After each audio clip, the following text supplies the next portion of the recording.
Okay mga ka-EA, so for today's video, loading basketing day natin, third lap Old Bird, second lap ng Young Bird, Tagudin race tayo on Sunday. So today is Friday morning and ito ang ating basketing day. So mamaya kita-kits tayo lahat na magkakarga dyan sa kubo. Ayan, shoutout sa lahat ng BBCM members dyan na mga kalapatid. So update, ito yung Warriors natin.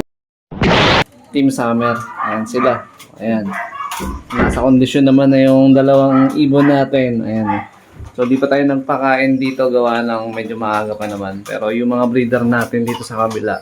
Ayan. Tapos na magsikain yan. Tapos, magsisingsing tayo ng unang YB natin na breed na MacArthur band. Ito. Meron tayong tatlong set na MacArthur. Ito. Kulay puti yung yung PHA MacArthur band na merong inner ring, tapos yung dilaw yung BBC SDR. Tapos yun nandito sa ilalim pasok-sok sa atin, meron ding isang pair na MacArthur band tsaka isang SDR ng BBC. Ayan, pang South. Ayan. So, meron akong bagong isa dito, anak ni Lady Mina to, tsaka ni Frankie Boy. Ayan. So, yung isa dito, BBC MacArthur PHA combined, tapos isang pang entry natin sa One Love Race sa isa pang sasalihan natin. Ayan, shoutout kay Raymond. Ayan, meron tayong magiging partner. May entry kami na dalawang ibon na pang OLR. So ito, meron tayong isa dito. Pero yung isa, antayin pa natin mapisa. Ayan, nandito naman, anak ni Batusay. A few moments later. Yung mag-nestmate. So ito, susuksukan natin ng MacArthur combined SDR ng BBC. Ito naman, commercial ring na pwede nating i-entry sa One Love Race. Ayan. Mas nauna lang na isang araw to napisa. Ayan, compare dito. Ito, so mukhang mag-off color. Gawa ng si Lady Mina to. May lahi ng pula yun. Nung Lady Raiso natin. Ayan. Pero kung medyo maluwag pa yung singsing, di natin pipilitin. Pero ito, importante kasi itong isang singsing na to dahil meron siyang inner. Pero itong isa, pwede naman natin to follow. Susok-sok natin pag medyo lumaki-laki na rin yung paa. Kung talagang medyo may luwag pa ng bahagya. Tapos magbibigay na rin tayo ng supplement. Naku, nabasa. Ayan. Power pills tsaka calcium para dito sa dalawang YB natin. So ito yung unang YB na masusuksukan natin ng ng pang MacArthur. Kasi yung abuyog cup natin, combine SD at BBC, kompleto na yun eh. Ayan, nakapag-viewing na rin tayo, sinisimulan na rin natin turuan yun. So ito na yung susunod na batch. Tatlo lang naman yung MacArthur band na meron ako ngayon. Ayan, so medyo marami-rami tayo ililipad by South. Siguro mga 7 or 8. Pinaka-preparation natin for Friday basketing, sobrang simple lang. Ayan. So, more on vitamins tayo within the whole week. Simula Sunday hanggang ngayon, Friday, no? So, more on vitamins. Tsaka, ito na yung pinaka-power enhancer nun. Champion Pills. Ayan. Ginagamit din natin ito pansalubong. Tapos, pabaon. Pan-daily maintenance sila dahil, syempre, sobrang bigat ng panahon, ng init ng panahon during races, arrival, no?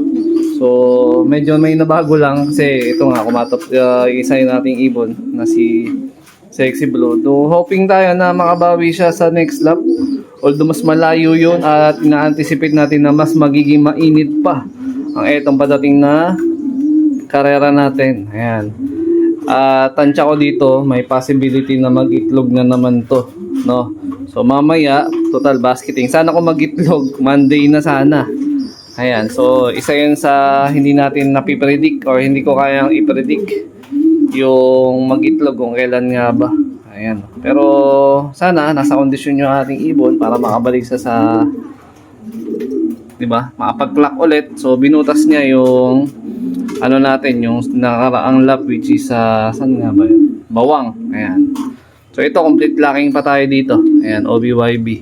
Maganda parang king-kings nito. So far, kung sa TDFC, nasa rank 89 siya. Tapos sa mismong naman, BBC, medyo malayo pero malaki possibility na umangat basta magtuloy-tuloy yung clocking niya. Yan, binigyan ko na rin ng motivation na pasok itong si red bar. Pero yan, no, di ko sure kung typical red bar ba yung gantong kulay or pencil red bar ba yung ganito. Yan, comment nga kayo mga kalapatids ko ano yung specific talaga na kulay. Kasi yung nanay nito, pulsa yun, yellow yun. Yan, tapos yung tatay niya, red bar. Pero hindi ganito yung pagka-red bar nun. Hindi kagaya nito, may parang may abo-abo pa or pencil ba yung tawag dito. Kasi yung typical na red bar, ito. Ayan, medyo, ito na yung pagkakulay ng red bar nung tatay niya. Ayan o, nakapares na nga itong tatay niya dito sa imported na galing kay Sir John Lasatin. Ayan, ibibreed natin. So, pag hindi umakma or makapag-breed tayo dito ng pang-OLR, baka dito tayo kumuha. So, kaka-pairing lang naman na itong dalawa na to. Ayan. So, tingnan natin kung mayroon sila magandang ibubuga. Tapos naalala ko, kaya nga pala parang off color tong isa na anak ni Lady Minato at ni Frankie Boy. Kasi, etong si Lady Minato, yung nanay niya, etong pula. Eto naman si Frankie Boy, ang direktang lolo naman niya, yung stop banrit na milky. Ayan. So, ngayon lang medyo nag-sink in sa akin. Sabi ko, parang medyo kakaiba yung kulay na nilabas nila eh. So, tingnan natin kung anong specific na magiging kulay ng kalalabasan nung YB nila na sinuksukan natin ng PHA MacArthur. So, sobrang na-excite na rin ako sa kakalabasan ng kulay. Pero syempre, pinagdadasal natin na hindi mag-overfly o mag-zero overfly tayo ngayong season ng pinapaamo natin na SDR. Ayan. Ito, napawalan ko na no Merkules eh. So, papawalan ulit natin to sa susunod na Merkules. Then, hope na rumonda sila para malaman natin kung matcher na nga ba ito. Apat na pang-abuyog cup natin. Tama po ba yun? Meron pa tayong gagawing huling routine para sa ating ibon, which is, ibig sabihin, mag-short distance toss pa tayo dito sa dalawa. Ayan. So, hindi tayo babad sa low fly, especially dito na rumoronda sila ng more than 10 minutes. So, binabawi natin lahat sa short distance toss para at least mas ma-accumulate nila yung endurance nila, no? So pasok na kasi aalis na tayo, bilis. Sasaglit lang tayo sa labas. Pasok, pasok. Pasok. Ayaw pumasok. Oh, silid, silid diyan. So, silid, silid.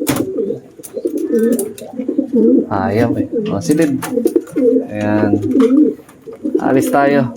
Masyal tayo. 75 years later. At para sa ating huling routine o huling lipad na ba? Wag naman sana. So ito, self-toss or short distance toss pa rin. Pagpag lang dun sa ating dalawang ibon, si Sexy Blue at si Red Bar. Ayan, ay makatulong at kita-kits tayo sa linggo.